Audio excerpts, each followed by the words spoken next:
wah, wah, wah, wah. Whatever is this grotesque thing? It's a face. It's an automata from Japan, made of leather too, with a little clothes peg in the back which operates it. So wah, wah, squeezing the clothes peg and the face operates, opening and closed with a little red mouth.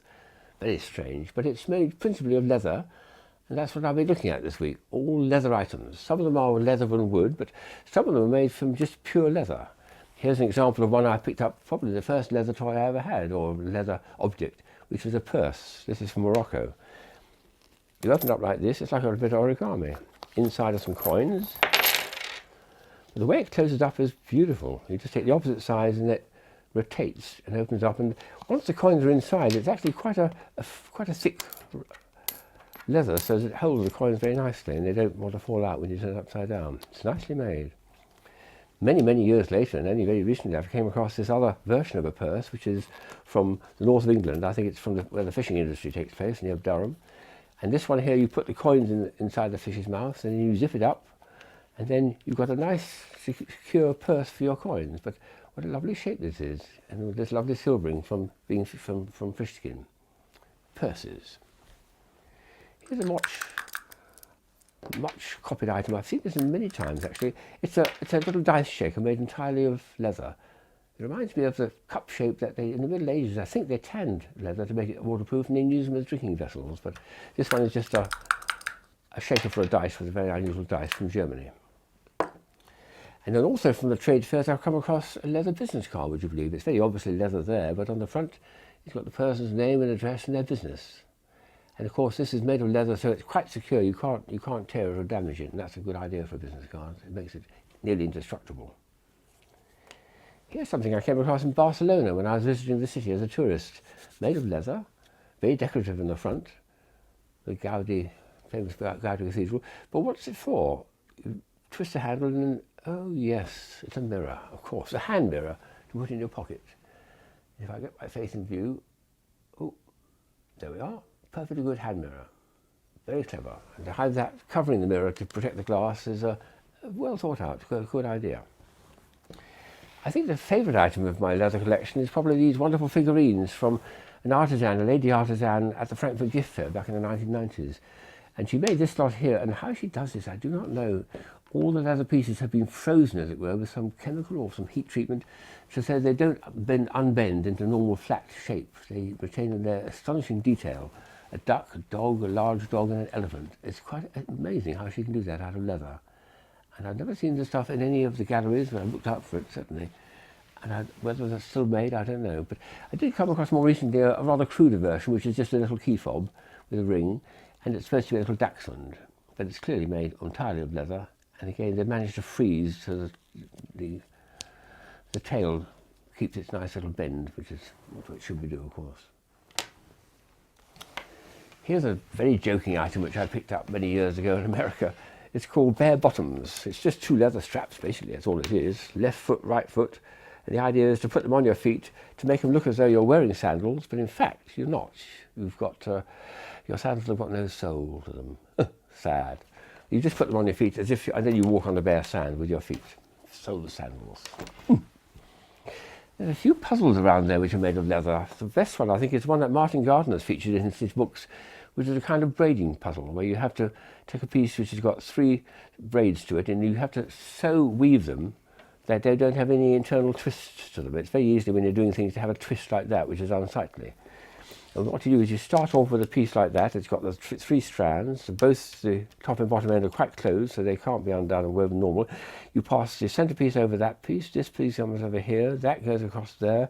You do that twice more, and then you unravel the bit at the bottom, and you find magically all the pieces come unwound, and it retains a very nice braiding pattern, but without any interior twists to them.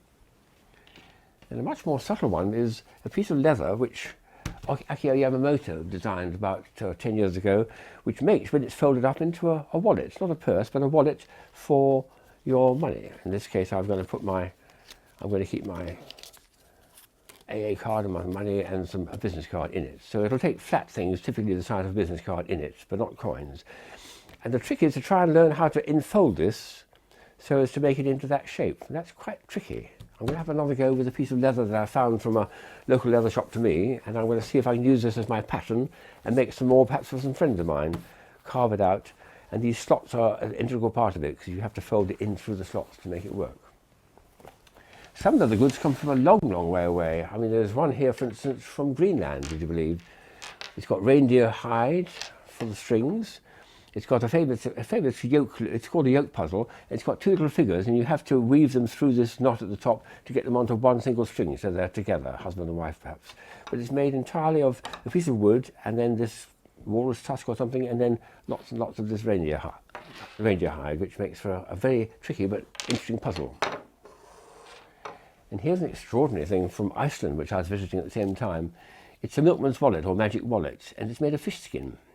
Slightly silvery still, and it's got that lovely little trick you can play on people whereby you open it one way and show that there's a cross over there and a card, and you close it and you say a bit of magic words like abracadabra, cadabra, abra, and somehow the card has jumped to the top and it's got in the crossed ribbons. Back again, crossed over and abracadabra, and it's now free again for the card. Very interesting. But to have that made of fish skin, I think is a lovely idea. From North America, they make an extraordinary thing here called a pumbawanga.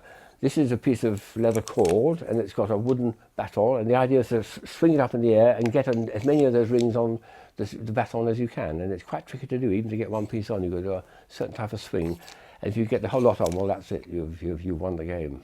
But it's a tricky thing to do because while this is quite a long string, it takes a lot of practice. A lady I've known for many years, Marion Hine, has made a wonderful percussion instrument from leather. It's leather at the back, the main part of it, and then little wooden pieces, and she calls it a rira. It's a very, very unusual and unexpected percussion instrument. If I do an action like that, wow, what a noise. And two sides, and does that. Extraordinary noise, isn't it? Rira percussion instrument. It was sold by a Swiss company about 20 years ago, and I've played with it so many times since. And the last item comes from India. It comes from a leather company in Delhi who were showing it at the Frankfurt Gift Fair about 20 years ago. They had purses and things, and they had an enormous purse there, which was 100 pockets. And I thought, that's what I want to buy. They said, well, you've got to wait. You must come back next year. Give us a deposit. And here it is. It's a 100-pocket leather purse, nice quality leather. I did it one time at a children's party.